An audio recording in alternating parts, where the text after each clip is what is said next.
The air filter that I'm going to be using is made by Blueprint, and part number is ADP 152207. I'm going to show you how to replace the air filter on this 1.6 AGI. So you've got two tabs. I've already removed this, so just pull out the engine cover. These are T25 Torx. You've got a little clip here.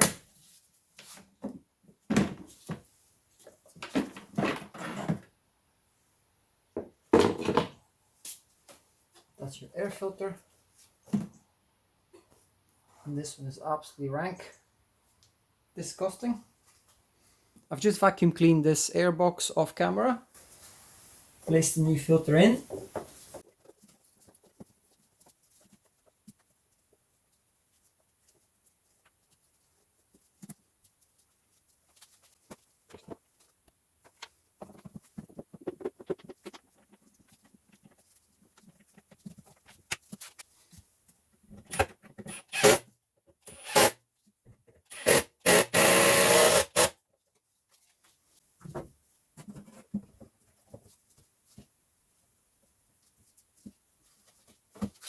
And that's how it's done.